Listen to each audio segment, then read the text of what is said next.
ကဲကျွန်တော်တို့ဒီနေ့မှာဘယ်နည်းရှိသွားပြီလဲအောက်တိုဘာလ10ရက်နေ့ရောက်လာပြီเนาะအောက်တိုဘာလ10ရက်နေ့မှာကျွန်တော်တို့ကြားနာရမယ့်အကြောင်းအရာလေးပြန်ပြီးတော့အလုံးသွင်းဖို့အတွက်အကြောင်းအရာရဲ့ခေါင်းစဉ်လေးเนาะအောက်တိုဘာလ10ရက်နေ့မှာကျွန်တော်ကြားနာရမယ့်အကြောင်းအရာခေါင်းစဉ်ကတော့တပားမျိုးသားကြားဟောပြောခြင်းเนาะတပားမျိုးသားတွေကြားမှာအေးဒီပြဟောပြောခြင်းအကြောင်းကိုလေ့လာရမှာဖြစ်တယ်เนาะကျွန်တော်တို့အဖွင့်ကျမ်းချက်လေးခြေပြုကျမ်းချက်လေးကိုအတူလိုက်ဆိုကြည့်ကြပါစို့မယုံကြည်သောယုဒလူတို့သည်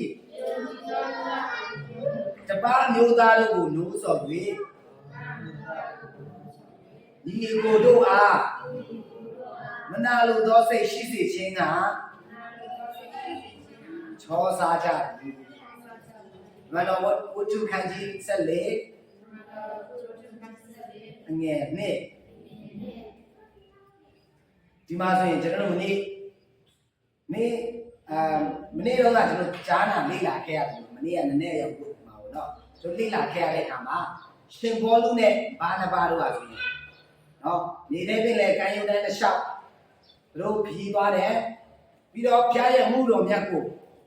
ဆွမ်းတမန်နဲ့တပားမျိုးသားတွေကြားမှာအားရပါရသလိုဆောင်ရွက်ခဲ့ကြတယ်အောင်မြင်မှုတွေလည်းအများကြီးရရှိတယ်နော်နေစားမျိုးသားတွေအားစ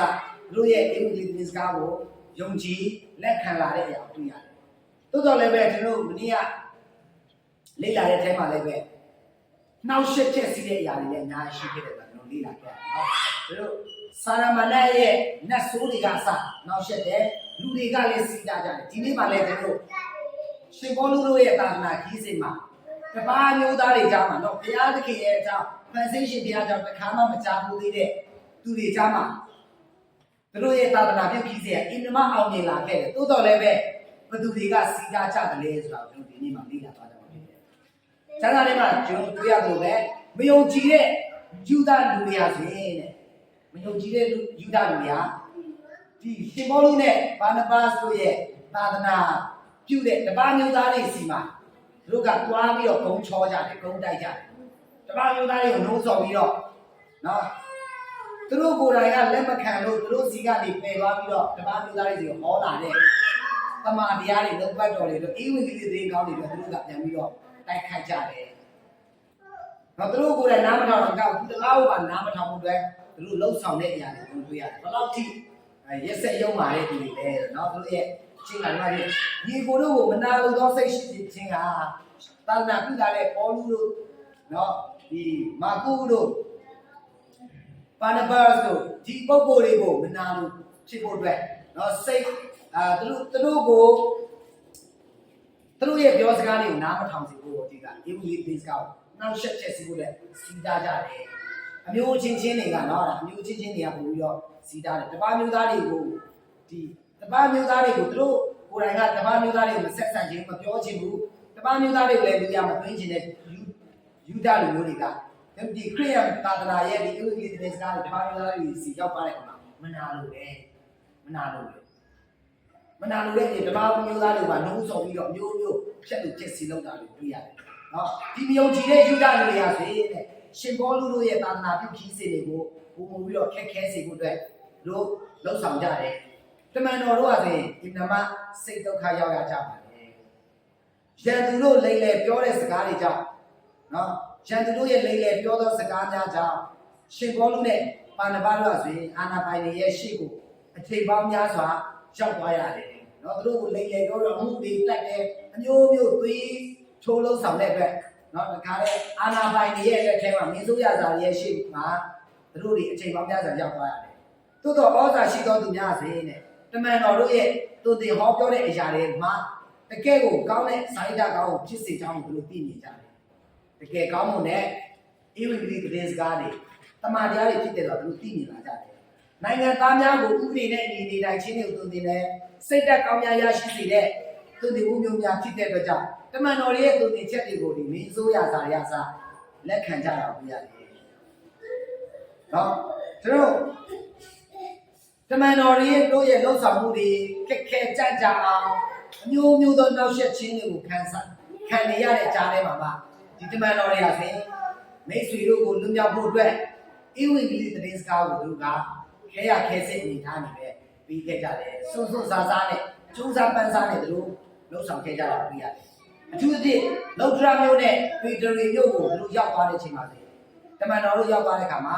များစွာတဲ့တပါးမျိုးသားတွေကအဲ့ဒီလောကဒရာမျိုးနဲ့ပေတေရပေမျိုးမှာရှိနေကြတာတွေ့ရတယ်အဲ့ဒီမျိုးကဆိုအယူတီးတဲ့သူတွေတော့ရှေးရိုးဒလိထုံးစံတွေနတ်ကိုးကွယ်မှုတွေမျိုးစုံရှိပါတယ်ရှင်ဘောလူကဆိုရင်ဒါကြောင့်မလို့သူရဲ့ဤစနစ်ကိုပြောင်းပြီးတော့သူမှုတော်ဆောင်ရွက်ခဲ့ရတယ်လောကဒရာမျိုးမှာဆိုရင်ယူဒလူမျိုးတရားစရာတောင်ရှိတယ်ဒါကြောင့်မလို့ဘောလူကဆိုရင်ဘောလူနဲ့ဘာနဘတ်ကဆိုရင်ဂျူပီတာနတ်ဘုရားအတွက်နော်ဂျူပီတာနတ်ဘုရားအတွက်ဒီဆောက်ထားတဲ့ဂျူပီတာနတ်ဘုရားကနေနတ်ဘုရားပဲနော်နေနတ်ဘုရားသူ့အတွက်ဒီဆောက်ထားတဲ့ပိဋကတော်မှာလူတွေကမှစုလုံးစေပြီးတော့ဧဝံဂေလိတရားကိုသူတို့နားလည်နိုင်တဲ့ရိုးရိုးလေးနဲ့ဟောပြောခဲ့တယ်။ဘာအကြောင်းလဲသူတို့အဓိကပြောလဲဆိုတော့ဖန်ဆင်းရှင်စัจ java တစ်လုံးတစ်ခုလုံးရဲ့ဖန်ဆင်းရှင်ရှိတဲ့အကြောင်းကိုတို့ကိုရှင်းပြတုံ့တင်ဖို့ချပြောကြခဲ့တယ်။ဖန်ဆင်းထားတဲ့အရာအလုံးကိုမြင်နိုင်မှုအတွက်ပြသပေးခဲ့တယ်။နဲ့နဲမှုတွေဖန်ဆင်းခြင်းရဲ့နဲ့နဲမှုတွေ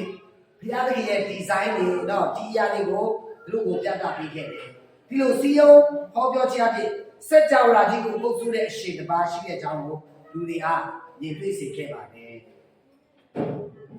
လောကဒရာမျိုးမှာရှင်ဘောလူကဆိုရင်ခြေလက်တည်တဲ့သူတွေကိုယောဂပျောက်ကင်းစေဖို့အတွက်ကုသပေးခဲ့တယ်။လူတွေကဆိုရင်နမိတ်လက္ခဏာတွေကိုမြင်ရတဲ့အခါမှာတမန်တော်တို့ကိုတဲ့နတ်ဘုရားဟူ၍သူတို့ကထင်မြင်ခဲ့ကြတယ်နော်သူတို့ကကြီးစွာသောနမိတ်လက္ခဏာတွေပြတယ်နေမကောင်းတဲ့သူတွေကိုနေကောင်းစေတယ်ကျမ်းမာစေတယ်သခင်ယေရှုကိုယ်တိုင်ပြသသူနေခဲ့တယ်လို့ပဲဒီသူတို့စီကိုလာတဲ့နော်အင်္ဂါချုပ်တဲ့သူတွေတေနာဆွဲတဲ့သူတွေမချမ်းမမာဖြစ်တဲ့သူတွေအားလုံးကိုကုသပျောက်ကင်းစေတဲ့အရာတွေနဲ့ဆိုးတွေကိုနေထုတ်တဲ့အခါမှာအဲ့ဒီဒေသမှာရှိနေတဲ့နော်တပန်းမျိုးသားတွေကဆိုရင်တကယ်ကိုဒီလူတွေကလူမဟုတ်တော့ဘူးနတ်ဘုရားတွေကိုယ်တိုင်လူဖန်ဆင်းလာတာဖြစ်တယ်ဆိုတော့သူတို့ကိုးကွယ်ဖို့အတွက်စုယုံရောက်ရှိလာကြတယ်အဲ့လိုစုယုံရောက်ရှိလာကြတဲ့အခါမှာနော်ရှင်ဘောလူကလုံးဝအဲ့နေရာမှာတချို့လူတွေဆိုတော့ကိုယ့်ကိုယ်မာနတွေတက်ပြီးတော့ဘုရားကိုပါမေ့သွားနိုင်တဲ့နေဒါပဲကိုယ့်ဘုရားလိုပြင်စားလာကြတဲ့အခါမှာသို့တော်ရှင်ဘောလူကကျွန်တော်တို့ကဘုရားတွေမဟုတ်ကြပါဘူးကျွန်တော်တို့ကလူသားစစ်စစ်တွေဖြစ်တယ်ညီကိုချင်းတွေပဲဖြစ်တယ်ဘုပြုတ်ကိုယ်ပဲဦးညွတ်ပြန်ညွတ်တာမလုပ်ပါနဲ့ကျွန်တော်တို့ဒီလိုကုသနိုင်ဆောင်ရဆိုရင်ဘုရားသခင်နိုင်တော်မှလာတာဖြစ်တယ်ဖန်ဆင်းရှင်သာရဘုရားလူစားတွေခံယူပြီးတော့ကမ္ဘာပေါ်မှာအသက်ရှင်တော်ပြီးအသေးခံပြီးတော့ရှင်ပြန်တတ်ချင်းခံရတဲ့ဒီယေရှုရဲ့နာမတော်အဖြစ်ရတာဖြစ်တယ်ဆိုတော့သူပြန်ပြီးတော့ပြောပြပေးတဲ့အခါမှာသူတို့ကပို့ပြီးတော့စိတ်အားနဲ့ကြွလာကြတယ်ဟာအဲ့ဒီဘုရားကဘူးလေဘယ်နေရာမှာပွေသွားခဲ့တာလဲနော်သခင်ယေရှုအကြောင်းကိုပို့ပြီးတော့သိမြင်လာကြတယ်သိမြင်လာကြတယ်သို့တော်လည်းသူတို့ကရှင်ဘောလူနဲ့ဒီလာတို့ကိုနော်သူတို့ရဲ့ကုသနိုင်ဆွဲနေကြတော့သူတို့ကိုးကွယ်ချင်လာတဲ့အခါမှာရှင်ဘောလူကအတားတကြီးလက်မခံဘူးတော့။ဘာကြောင့်လဲဆိုတော့ကျွန်တော်တို့ကဘုရားမဟုတ်ဘူး။ကျွန်တော်တို့ကိုကိုးကွယ်တယ်။ကျွန်တော်တို့ကိုကိုးကွယ်လို့ရဘူး။ဖန်ဆင်းခြင်းဘုရားကိုကိုးကွယ်မယ်ပြောတဲ့အခါမှာသူတို့ကကျတော့ဒေါသထွက်လာရောနော်။သူတို့ရဲ့ကိုးကွယ်မှုကိုရေးဆိုင်ရကောင်းသလားဆိုပြီးတော့နောက်ဆုံးမှာဘလောက်ထိတောင်မှနော်ဒီမှာရှင်ဘောလူတို့ကစုံစမ်းတော့ချက်ချင်းကိုတော်တော်ခံရတယ်နော်။သူတို့အတားတကြီးကိုးကွယ်ခံလိုက်ရင်သူတို့လည်းပဲကုန်တက်တဲ့ပြဿနာလည်းမရှိဘူးဒါပေမဲ့သူတို့ဘုရားလိုနေရာမှာနေပြီးတော့ဘုရားလိုကိုးကွယ်မခံတဲ့အခါမှာတော့ဒီလူတွေကစိတ်ဆိုးပြီးတော့ငါတို့ကတော်ရုံတိုင်းရုံလူတွေကိုကိုးကွယ်တာမဟုတ်ဘူးနင်တို့ကိုကိုးကွယ်တာကိုလူလက်မခံရတောင်းလားဆိုပြီးတော့နော်ရှင်ဘောလူနဲ့ဒီကကိုကြောက်ခင်းနဲ့ပြစ်လိုက်ရောဝိုင်းပြီးတော့ကြောက်ခင်းနဲ့ပြစ်ကြတယ်သတိတွေမေ့တော့မတည်တဲ့နဲ့အေးလေးလေးနဲ့ဖြစ်နေတဲ့အခါမှာတည်ပြီးလို့ခြင်းနဲ့ဆွဲသွားပြစ်လိုက်ဆွဲသွားပြီးတော့မြို့ပြင်မှာတော့ပြစ်ထားလိုက်သို့တော်လည်းပဲနော်ဘုရားကရှင်ဘောလူတွေအချိန်မရောက်သေးတဲ့အခါမှာတကယ်တမ်းကျတော့လူအုပ်ကြီးကကြောက်ခဲ့တဲ့ဝိုင်းပြစ်တာမသေးစရာအကြောင်းမရှိဘူးရှင်ဘောလူကတေချင်းကိုအန်တုခဲ့တယ်ဘာကြောင့်လဲသခင်ယေရှုရဲ့ဒီကိုယ်တော်အဖြစ်တေရမှာအဲ့ဒီအချိန်မှာတေဟုတ်တေရမှာလူအုပ်ကြီးကဝိုင်းပြစ်ပြီးတော့ဒီတိုင်းကိုဒီတိုင်းဆွဲပြီးတော့သွားပြစ်ထားလိုက်တယ်ဘ တေရမယ့်ကိစ္စမှာမတည်ဘူးတဲ့အချိန်မရောက်သေးဘူးအချိန်မရောက်သေးတဲ့အခါမှာသူဆက်လက်ထမ်းဆောင်မဲ့တာဝန်တွေရှိသေးတယ်ဗျာကသူ့ကိုဆက်ပြီးတော့အသက်ရှင်ခွင့်ပေးတယ်ရုပ်ပြင်မှာရောက်တဲ့အခါမှာပြန်ပြီးတော့လူလဲထလာတယ်တွေးလဲနော်ဆိုတော့တိမောသေရဆိုရင်နော်သူတို့ရဲ့ဒီလှုပ်ဆောင်မှုဧဝံဂေလိကအဲ့ဒီမြို့မှာလုံတရာမြို့မှာကြဆုံးခဲ့ကြရောက်မြင်ရပါတယ်။ဘာကြောင့်လဲဆိုတော့နော်သူတို့ဟိုလက်ခံလာမလို့လို့နဲ့နောက်ဆုံးသူတို့ကိုညှင်းပယ်ပြီးတော့ကင်းထဲမှာပြစ်တာကြတယ်။ဆုံးရှုံးသွားတယ်လို့ပဲ။သို့တော့အဲ့လိုမျိုးအခြေအနေတွေကနေနော်ဒီမှာလုံတရာမြို့ကနေပြောင်းလဲလာတဲ့သူကဆိုရင်တိမောသေဖြစ်ပါတယ်။တိမောသေတစ်ချိန်မှာနော်ကျွန်တော်တိမောသေဩဝါဒစာဆောင်မှာပါတယ်လို့ပဲလူငယ်လေးတယောက်ဘုရားဟောဆရာတွေနဲ့ပြန်ဆက်ကပ်ပြီးတော့သာသနာပြုလုပ်ဆောင်ခဲ့ပြီးတော့ပေါလုကသူစီကိုအားပေးတဲ့စာကိုအားစာတွေပြန်ရေးပေးရတဲ့ဓမ္မဆရာလေးတိမောသေကလုံဒရာမြို့မှာသူတို့လုံးဝအချရှုံးပြီလို့ထင်တဲ့မှုတော်လုပ်ငန်းကနေထွက်လာတဲ့လူငယ်လေးဖြစ်ပါတယ်ဘုရားရဲ့အလုပ်ကချရှုံးသွားတယ်လို့ထင်ရတဲ့ညမှာတော့ဘုရားကအတီးအပွင့်တွေအများကြီးဟောဆောင်နိုင်တာဖြစ်တယ်နောက်လုံဒရာမြို့ကနေတိမောသေကပြောင်းလဲလာတဲ့ထို့ကြောင့်တမန်တော်တို့ရဲ့ရင်းနှီးမှုတွေစက္ကန့်မှုတွေအနစ်နာခံမှုတွေစွန့်လွတ်စွန့်စားမှုတွေကဘယ်တော့မှအလဟတဖြစ်ခဲ့သူတို့ရဲ့တွေးနေကြမှုတွေဟာဆိုရင်ဣဝံဂေလိတရားမျိုးစိတ်တွေကိုရှင်းတတ်စေခဲ့တယ်။ဒါကြောင့်မို့ဒီနေ့မှာကျွန်တော်စဉ်းစားရမယ့်အရာမှာကနော်ဂတိတော်နဲ့၎င်းအရေးချင်းရှိသူဟာဆိုရင်ကြောင်းလဲလာတဲ့အခါမှာတိမောသေကဲ့သို့ပေါလုကဲ့သို့ပါနဘကဲ့သို့စတိဥိတော်မှာတဲ့အမှုတော်ထမ်းရရစိတ်အားကြီးကြတယ်။တကယ်တော့ဘုရားရဲ့ဂတိတော်ကိုသိပြီးတော့ဘုရားရဲ့ကြီးစုတော်ကိုသိမြင်ပြီးတော့ကြောင်းလဲလာတဲ့သူကပဲအရေးချင်းရှိတဲ့သူကပဲအရေးချင်းရှိတဲ့သူလည်းဘုရားရှင်ကောင်းတယ်လို့အရေးချင်းရှိတဲ့သူတွေဆိုရင်လည်းပို့ပြီးတော့ဘုရားအတွက်ဆက်ကပ်ဖို့အတွက်တိမောသေတို့လိုပေါလုတို့လိုပါနဘတို့လိုစွန့်စွန့်စားဆက်ကပ်လာကြတယ်လို့ကျွန်တော်တွေ့ရတယ်။တမန်တော်တွေကဆိုတခြားနေရာတွေမှာပါတဲ့အခါမှာနော်ယုံကြည်ခြင်းနဲ့ကြံရည်ခဲ့သူတွေကဆိုစိတ်ပြည့်ခြင်းမရှိကြဘူး။တို့တခြားနေရာရောက်တော့ဘာကြောင့်သူကသာသနာပြုပဲအမြဲတမ်းနေခိုင်တဲ့ဓမ္မဆရာတွေမဟုတ်ကြဘူး။နေရာကနေလှည့်ပြီးတော့သာသနာပြုတယ်။သူတို့ရဲ့ပြုစုပြောတော်ခဲ့တဲ့အသိတော်တွေဟာဆိုရင်သူတို့ရဲ့ဆရာသမားတွေသွားလိုက်ရင်လည်းပဲဘယ်တော့မှစိတ်တကြစိတ်ပြည့်ခြင်းမရှိကြဘူး။ဖရာသခင်နဲ့သူတို့ကစီဝေးကြတယ်။ဖရာသခင်ရဲ့အလိုတော်နဲ့ညီသူတို့ပို့ပြီးတော့စိတ်အားကြီးလာတယ်။အသိကြောင်းလဲတဲ့သူတွေကိုဘီယူဒီဇိုင်းတွဲခေါ်ပြီးတော့သူတို့တပါးမျိုးသားတွေကြောင့်အင်္ဂလိပ်ပြဟောပြောကြတယ်နော်ဆိုအတိတ်ကြောင်းလဲလာတဲ့သူတွေပေါလုနဲ့ပါတော့ကတွဲခေါ်ခြင်းအပြင်တပါးမျိုးသားချင်းချင်းသာသနာပြုရတာပို့ပြီးတော့လွယ်ကူသွားတာကိုတွေ့ရတယ်နော်ဒါကြောင့်ပေါလုနဲ့ပါနပါတို့ရဲ့သာသနာခီးစဉ်ကအင်မတန်အောင်မြင်ခဲ့တယ်ဆိုတာသူတို့နောက်မှလက်တွဲလာတဲ့သူတွေကိုလည်းတွဲခေါ်တယ်တွဲခေါ်ပြီးတော့သူတို့နဲ့ဒီလက်တွဲလုံးဆောင်တဲ့အခါမှာအင်မတန်အောင်မြင်တဲ့မှုတော်မြတ်ကိုကျွန်တော်တွေ့ခဲ့ရတယ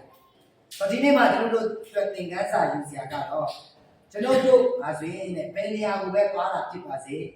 ကိုလိုရှိရတယ်ကျွန်တော်တို့နဲ့အတူငြင်းရှိနေကြသူတိကဲနဲ့ပြစ်တက်ခံရတဲ့အချိန်ငင်းပယ်ခံရတဲ့အချိန်မှာတော့ဘုရားကသူတို့နဲ့အတူရှိတယ်သူတို့ကိုကာကွယ်ပေးရတယ်ဒါကြောင့်တေရမယ့်ဘေးကနေလူရောက်ခဲ့ဘုရားရဲ့ကာကွယ်ခြင်းကမရှိရင်သူတို့အဲ့ဒီနေရာမှာပြေးပါပဲဘုရားရဲ့ချောင်းဝင်မှုဖြစ်တဲ့ကဲနဲ့ပြစ်တက်မဲ့သူတို့တွေနာကျင်မှုကိုခံစားရလားမခံစားရလားနော်ဟုတ်တကယ်ကိုအံ့ဩစရာကောင်းတော့တည်ပြီးလို့ထင်ရတဲ့အစိတ်ကြီးတော့တကယ်လူသားအနေနဲ့တည်မြုပ်ပြင်ကိုဆွဲထုတ်ပါတယ်ပြစ်ထားလိုက်သို့တော်လည်းဘုရားရဲ့အလိုတော်မရှိတဲ့အတွက်မတည်သေးဘူးဘုရားရဲ့မှုတော်အလိုတော်ကိုဆက်လက်ထမ်းဆောင်ဖို့အတွက်မှုတော်ကိုထမ်းပြဖို့အတွက်ဘုရားကအခုရည်ပေးသေးတယ်ဒါကြောင့်မို့ကျွန်တော်တို့ကိုလည်းပဲယနေ့သက်တာမှာဘုရားရှင်ကသူ့ရဲ့မှုတော်မြတ်မှာပါဝင်ဖို့အတွက်အလိုတော်ရှိတယ်တော့ကျွန်တော်တို့သက်ဆိုင်တဲ့နေရာတိုင်းမှာသူတို့သားချင်းတွေကြားမှာဝိငါဟောပြောဖို့အတွက်ကျွန်တော်တို့ကိုမဆာမှာဖြစ်တယ်လမ်းပြမှာဖြစ်တယ်ကိုးဆောင်မှာဖြစ်တယ်ဆိုတဲ့အကြောင်းအရာလေးကိုတပါးမျိုးသားများကြားမှာမယုံကြည်သူတွေကြားမှာဒီလိုလေးသတင်းစကားကိုဟောပြောခြင်းဆိုတဲ့ကောင်းစရာဖြစ်အော်တိုဘာလ10ရက်နေ့အကြောင်းအရာကကျွန်တော်တို့ကိုဝါပေးတိုက်တွန်းသွားတာဖြစ်ပါတယ်ကျွန်တော်ဈာနာရဲ့သူအရောက်စီတိုင်းလည်းပဲဒီဈာနာရဲ့နှုတ်ဘတ်တော်အဖြစ်ကျွန်တော်ကိုအသက်တာမှာနော်ဘုရားရှိရဲ့အလိုတော်တိုင်းရတဲ့ဘုရားမြတ်မှာပါဝင်ဆက်ကပ်ချာပြီးတော့၎င်းနော်ကိုယ့်ရဲ့အဝိဒီတဲ့စကားကိုကိုယ့်ရဲ့သက်ဆိုင်တဲ့နော်မိသားစုတွေဆွေမျိုးသားချင်းတွေကြားမှာဝိငါတယ်လေဝိငါရေးတဲ့ဖြာတော့တက်တိခံကောင်းကြဖြစ်နိုင်ပြီးတော့ဖြာရှင်ကောင်းကြည့်ပေးပါစေလို့လည်းဒါဖို့ဆုတောင်းပေးလို့ရင်းနဲ့ဒီ ကုန်ချုပ်ပါတယ်ရောက်စီတိုင်းမှာဖတ်ပြရှင်းကောင်းနေပြီပါစေ